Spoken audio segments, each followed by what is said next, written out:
part 19 of Project E55 ASL, and in this video I'm going to be converting that manual transmission to an automated manual transmission. So basically I will press the pedal behind the steering wheel and the car will do the rev matching, the clutch and the gear shifting for me. For controlling the clutch and the gear shifts, I'm going to be using a few of these. These are pneumatic cylinders, so when I give them air pressure, these things are going to open and close, and that's how the clutch and the gear shifting is going to work. After the whole transmission system is done, I also want to fix up on a few of the things that I found in the last video, like the power steering not working and the brake pedal being a little too deep. So after all that is fixed, I want to take the car for another test drive, also test out this transmission shifting thing, and yeah, hopefully this time push the car a little more to its limit, and yeah, see how everything goes. Another thing that I've done is that I've actually weighed the car, and the car as it sits right now weighs 929 kilograms.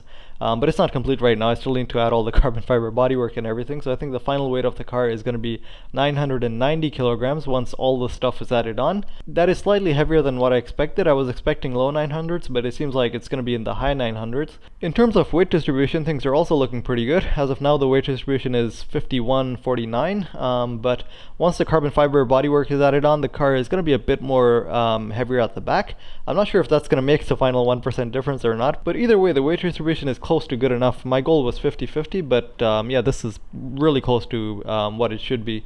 So getting to the topic of this video, so for converting this manual transmission to an automated manual, first I'm going to start off by making the mechanism for the clutch, the system that is going to engage and disengage the clutch. Now I decided to use pneumatics for the system rather than electrical motors or hydraulics because, well, electrical motors, I tried them before in the last system that I made for my other self-made car. That was about 7 years back, and I did a bunch of experiments with that system. That was done using two electrical motors that used to shift the gears, and there was also an electrical motor that used to engage and disengage the clutch. The problem with electrical motors that I found was that they tend to move at the same speed when they're like engaging and disengaging gears. So it's not really like a natural movement like a person would shift the gears. So using pneumatics, it's going to give me like a more of a natural movement, and it's going to be quicker too. And plus I can change the speed of the pneumatic just by changing the air pressure. So in terms of gear shifts, I believe pneumatics are going to work a lot better. And plus they're also going to give the synchros more time because it's not really moving at a fixed speed forward. It's actually moving at a fixed force rather than a fixed speed. So when the synchros are not aligned, it's going to give the synchros some time to align and then shift the car into the next gear. Hydraulics is actually the preferred way when you look at these automated manual transmissions inside of Lamborghinis or Ferraris. Most of them actually use hydraulics because hydraulics is actually the better way to go. Hydraulics actually give you more precise control over the movements, but the reason I didn't go with hydraulics is because it's a messy thing to go with, running hydraulic lines all over your car, and then over time they leak, and every time you need to remove something, you need to remove the fluid and connect it back. Pneumatics in that case are a lot easier because you're just dealing with air. You can remove the lines whenever you want and nothing really drips out of them or anything. For making the mechanism that would engage and release the clutch, I just started off by these two pneumatics and I mounted them inside this aluminum bracket that I made for them. Now for this clutch system, I had to use a cable rather than connecting these pneumatics directly over the clutch because the place where the pedal box goes, I don't have that much space in my car to mount pneumatics that are this long. That's why I had to relocate them somewhere else using a cable. Once everything was assembled, I just clamped it in place and drilled a few holes so I could rivet this thing to the car. And this was a good time to give the Astro Tools pneumatic riveter a try for riveting my pneumatics in place. Once everything was mounted in place, all I had to do was connect the cable from this mechanism to the clutch, and that was pretty much it. Here's a look at the mechanism for the clutch. So these two pneumatics, when they open up, they pull this cable, and then this cable is going to pull the clutch pedal. So if I move it, I can probably actually show you guys. So like if I move it forwards, you guys can see the clutch pedal moving over there.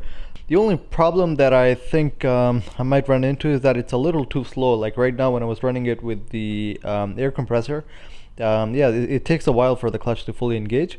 But what I'm thinking of doing is that later I might open up these air passages inside these pneumatics so that they move a little faster. But I'm going to worry about that for later because right now I do have quite a bit more work on my hands.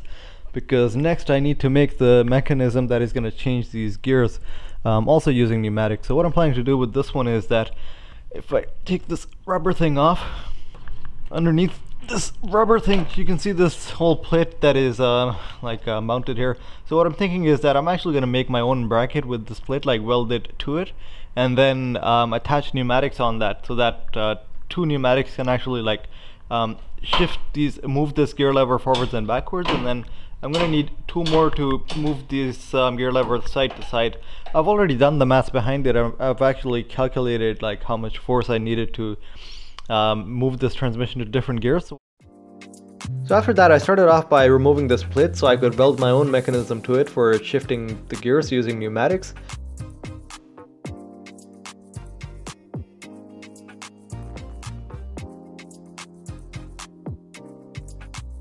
I also had to add an extra bolting point at the back of this mechanism so that this would also be bolted to the chassis, just to make it strong enough to actually support the pneumatics and everything.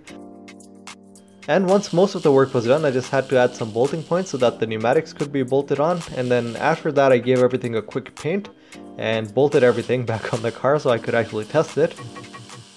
Here's a look at the whole shifting mechanism once everything is put together, and I've also started some work on putting these valves and all the air lines together. So yeah, just to explain how this thing works. So for moving the gear lever side to side, it's going to be that pneumatic over there that is going to extend and go into like give that sideways movement, and for moving it into different gears, it's going to be these 2 ones that are going to do that job. The reason I've used 2 and not 1 is because I also needed a middle position, like the neutral position, and the way these pneumatics work is that it's really difficult to stop them in a middle position. They usually like to extend all the way or retract all the way. Stopping them in a middle position is really difficult because it's just air, and air is a compressible fluid, so it's not like hydraulics. Hydraulics use hydraulic fluid, which is not compressible. That's why they can stop at certain positions and they don't move around. But with pneumatics, that's really hard to do. By using 2, what I can do is that for the neutral position, what's going to happen is that one of these things is going to be retracted all the way, the other one is going to be extended all the way, and that position actually works out to be the neutral position.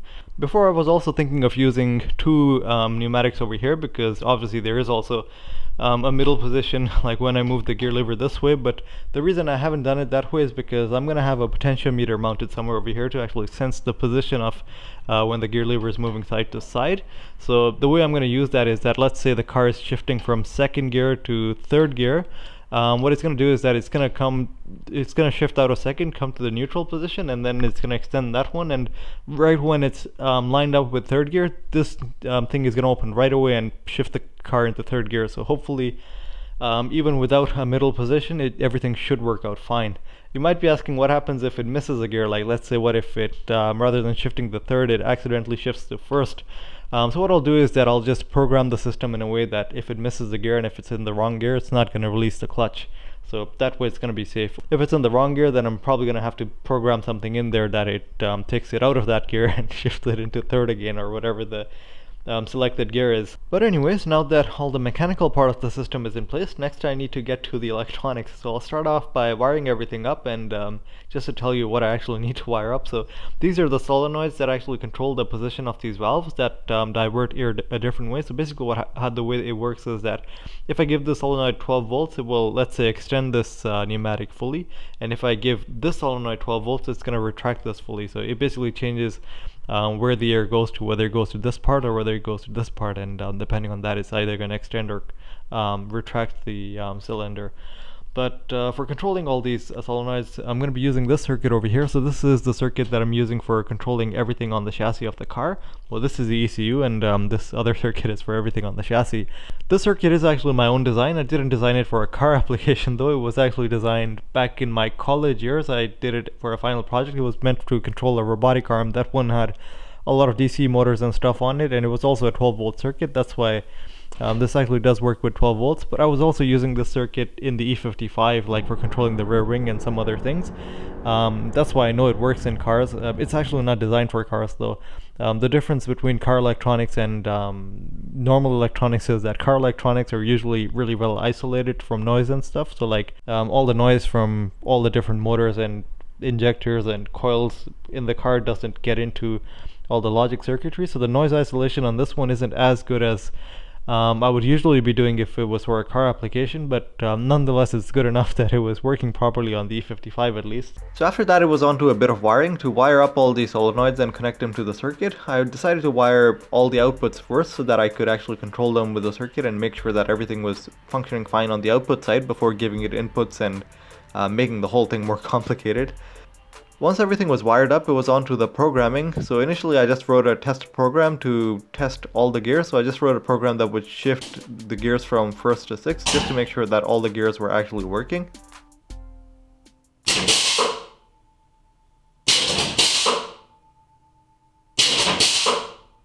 Okay, so after a long day, I have managed to make all the connections to the circuit for like all these solenoids, so the circuit can control all these pneumatics. And for right now testing everything, I've just loaded up a temporary program that will shift all these gears from first to sixth, just to make sure that all the gears are working. But right now I do need to add a few more sensors to make it work properly. Right now it's just running an open loop mode where there's no feedback coming from any sensors. But anyways, just to show you guys how everything works, let me just reset the program so it runs the routine again. That's first gear, second, third. Here's how the clutch is working. The clutch is still a little slow. I still need to work on that. That's sixth gear. And back to neutral. So yeah, this is how it's working so far, but I believe once I will give it feedback, the shifts should get a little faster, because right now it's just a time-based system. Like, I've programmed in fixed intervals that it has to give it this long to shift into a certain gear. But once it will be sensing like the clutch position and the gear position, it's not going to be a time-based system anymore. It's just going to be a feedback-based system. So like, let's say as soon as the clutch engages, there's going to be a switch that is going to tell it the clutch is engaged. It's immediately going to start shifting the gear right away, and right when it enters the next gear, it's immediately going to start releasing the clutch. So that should speed up things a little bit. But yeah, now that all this is working, next what I need to do is I need to start work on putting all the sensors together. So like putting a switch that will detect the position of the clutch, putting a potentiometer for detecting the position of the gear lever, and there's already a switch in the transmission that detects when the transmission is in gear. So yeah, I will be connecting all those switches to my circuit, so then it actually has feedback for whatever is going on. So after this, I started off by removing the whole pedal box, because I had to add that sensor at the back of the clutch to make sure when the clutch is engaged all the way. But while I was at this, I needed to make a whole bunch of changes to the pedal box anyways. Like in the last video, you might remember I was complaining about the accelerator being too sensitive and the brake pedal being way too deep, so I decided to change the whole thing entirely. So I did a lot of cutting and welding this time on the pedal box, and pretty much, yeah, I ended up with a completely different thing this time. So I changed the leverage of the brake pedal so that now the brake ratio is 1:3 rather than 1:5, which is what it was before. So that basically means that the brake pedal travels a lot less than what it did before. And with the accelerator, I did the opposite thing. I actually increased the travel slightly, and I also made it slightly non-linear so that the first half does less work than the second half. And that will hopefully make it a lot easier to control the car this time. Once everything with the pedal box was figured, next I moved on to the steering wheel. So I had to connect these buttons for shifting, like for the gear shifts. I just stole these ones from the E55. I had the old E55 steering wheel, so I just took the buttons from that and I wired it in using this telephone cable thing. This is not the best way of doing it, but later I might change it and add a proper ribbon, but it's working fine for now anyways. That's why I didn't bother doing anything else. And after that, it was on to a whole bunch of wiring again, connecting all these wires to the circuit so the circuit can sense all the switches and all the different things that are going on. Once everything was wired up, it was back to the computer again to program everything, and this time it did take a while for me to program everything because it was actually pretty complex, getting everything to work with all the different features and functions that I wanted to program into it.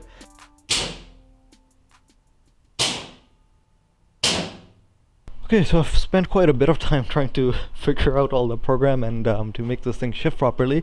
And well, just starting off with all the sensors and switches that I added. So I added these pedal shifters behind the steering wheel that I stole from the E55. They're the same ones, I just zip tied them over here. But other than that, I've also added these reed switches over here. Like, I was first thinking of adding a potentiometer over here, which definitely would have been the better way of doing it, but it would have been really difficult to add a potentiometer because this thing moves all over the place and it shifts to different gears, so that's why it would have been really difficult mounting a potentiometer over here.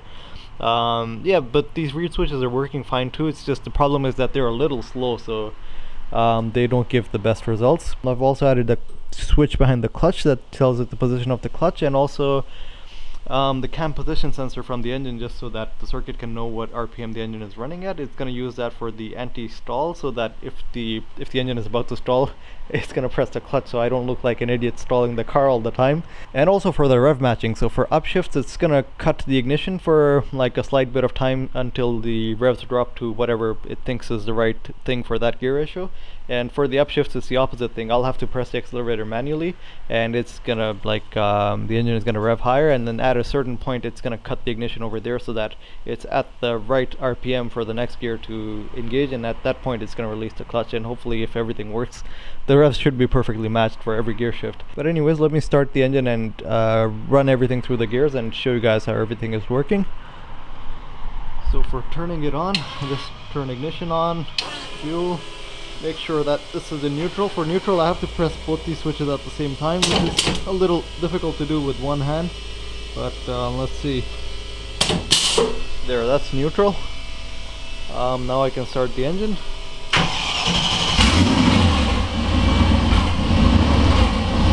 So once the engine is on, this one is for first gear. Now I'll press this and the transmission will go into first gear. It presses the clutch for me. Most of the time it presses the clutch for me. And when I'll go on the accelerator, it's going to release the clutch.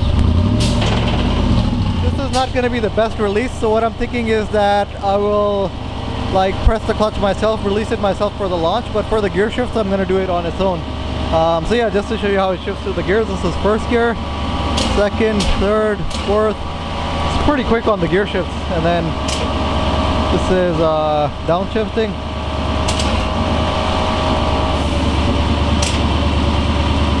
And then if I press both pedals at the same time, it's gonna shift back to neutral again. For reverse gear, I've kept it really simple. I haven't added a reverse gear switch. I've just done it so that if I take it over here, it just pulls it into reverse gear on its own. And then for taking it out of reverse, it's the same thing, just pressing both these pedals at the same time and it's back to neutral. Yeah, let me just turn the engine off because I'm pretty sure you guys wouldn't be able to hear anything that I'm saying right now. Okay. So yeah, now that I've gotten this far with everything, next what I have to do is that I actually have to mount the air compressor on the car so that I can actually take this car around for a bit of a test drive and shift through the gears and see how everything is working like when the car is actually driving. So mounting the air compressor was easy enough because I had already left the space on the crumple zone while I was making the crumple zone, but actually making it work did not turn out that easy. Okay, so as it turns out, I ran into a bit of a problem with the air compressor. So this was the air compressor that I mounted on. It was actually a 110 volt air compressor. It's a fairly big one because I did need quite a lot of air for the system.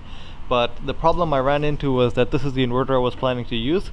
It's 1000 watts and apparently this is not good enough for the system. This is what happens when I turn it on.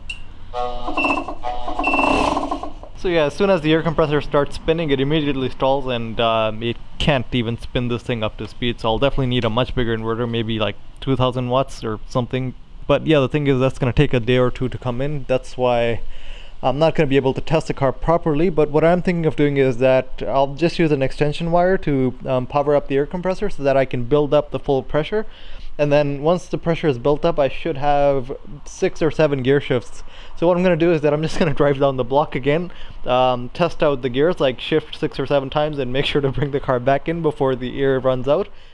Now my testing didn't really go as well as I expected because at first I was on the driveway just testing out the anti-stall system, just doing different things to make sure everything is working properly.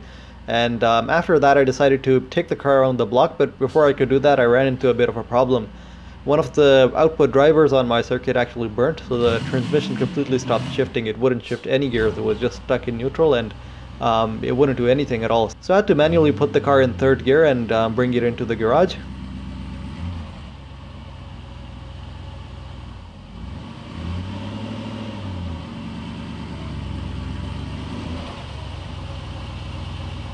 So as it turns out, I screwed up on the program. It was actually a really minor mistake, but it caught me out this time. I was running the neutral solenoids all the time, but whereas I should have only been running them for 20 milliseconds and turning them off. So what happened was that the driver in my circuit that was actually powering those solenoids, that burnt out because obviously it was running all the time, whereas it should have only been running for like 20 milliseconds. So now the solution is that I will need to remove this whole circuit. I will need to desolder those chips and put new ones in, and then all my outputs should start working again. It's only the neutral one that's not working, but the problem is that without that output working, it's not going to shift to any gears. But yeah, I'm not too mad at myself for this. Things like these are inevitable when you're dealing with so much code. Just look at this code. It's like a million lines of code. So reading through all this and finding all the mistakes is pretty much impossible. There's no way you're going to find out like every single mistake until you actually test everything. And yeah, that's why sometimes things do screw up. So after that, I removed the circuit board so that I could desolder that chip and put another one in, and luckily I did have a spare chip for those ones that burnt out. And yeah, after replacing this, I just plugged everything back in and everything did start working again. But the problem was that by the time I got everything working, it was too late. It was already dark outside, so I couldn't really do any type of realistic testing. But one of my friends came over and he also wanted to see the car, so I did take the car out for a bit of a test drive. But it was too dark, so I didn't really get any type of decent footage, and didn't really get to do any testing on the transmission either because it was too late to make any programming changes and to test the whole thing out really. But anyways, I'll let you watch some of the footage from like driving the car.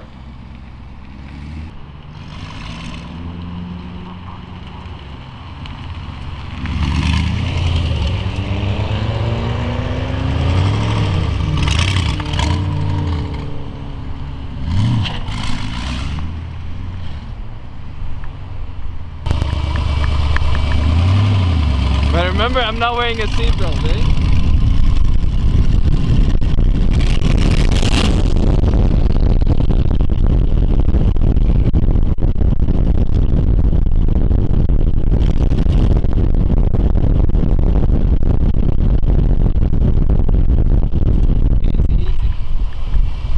Man, this car is gonna be really quick.